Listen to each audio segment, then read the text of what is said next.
The history of flats goes way back into the 1600s.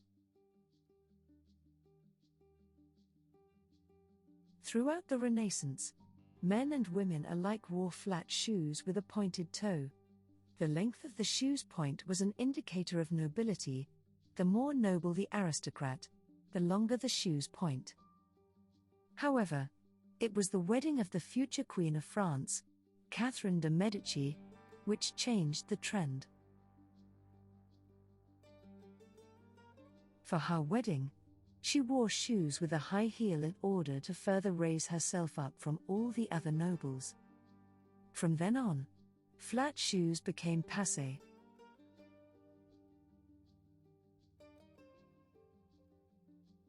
Ballet shows were performed in shoes with heels for almost 70 years until Marie Camargo, a French dancer, decided to wear flat shoes for her performance. The Italian shoemaker and ballet outfitter Salvatore Capizio then developed a special shoe with a flat sole and a special cut, ballet flats as we know them today.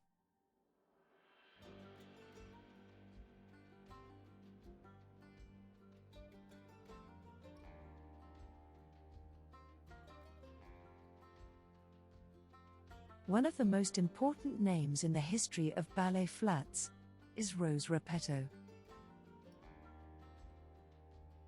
In 1947, Rose, the mother of a famous dancer named Roland Petty, made some changes to his dancing shoes, which made them more comfortable than before.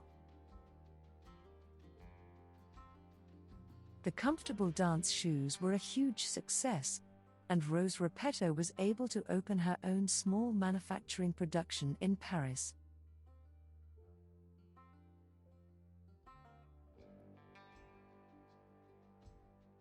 Then towards the end of the 1900s, these ballerina shoes caught the eye of fashion designer Claire McCardell. She showed them in one of her collections, and then just a few years later, ballet flats hit the cover of the New Yorker's Vogue magazine. The hype around these new shoes was enormous.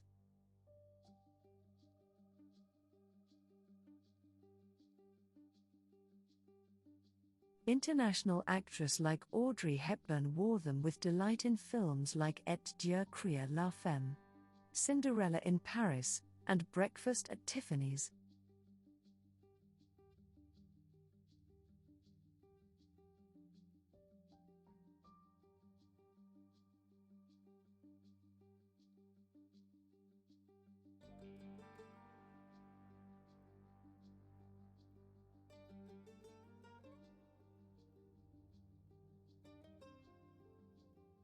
The Chanel ballet flat as we know it now didn't come to fruition until the 1980s, but the foundations were laid much, much earlier, in 1957. To be precise. That was when Gabrielle Coco Chanel unveiled the two-tone, heeled slingback that was to become an icon of the house, along with the little black dress and quilted bag. Legend has it that the designer dreamt up the idea after seeing the two-tone shoes worn by staff on the yacht of her friend, the Duke of Westminster. The pump was made in collaboration with legendary shoemaker, Massaro, who had long created two-tone shoes for men, and featured a beige upper and black, almond-shaped toe. It is said that Coco Chanel was a little self-conscious about the size of her feet, and that the design was intended to elongate the leg and make the foot look smaller. Over the years, Chanel's pump would be reimagined in various colorways and materials, in tweed and satin, with a patent or mirrored leather toe. A little bow was added and removed and added again. The heel was squared off and then tapered. For a time, the slingback was replaced with a closed back.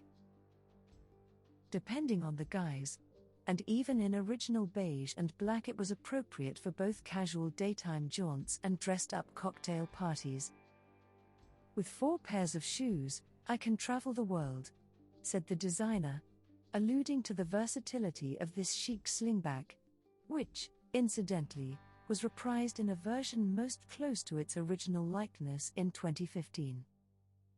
It would be Karl Lagerfeld who would most dramatically reinterpret his predecessor's creation when, 27 years later, he transformed it into the flat ballet slipper we know today. Crafted from soft, beige leather with a black toe cap, the ballerina was officially inducted into the Chanel Hall of Fame in spring-summer 1984, and immortalized in a Helmut Newton photographed ad campaign, featuring Inès de la Fresonge. The shoe's suppleness and styling resembled footwear traditionally worn by ballet dancers, an homage by Lagerfeld to Coco Chanel, who had passed away 13 years earlier and had been a fervent fan of Paris Ballet Russe.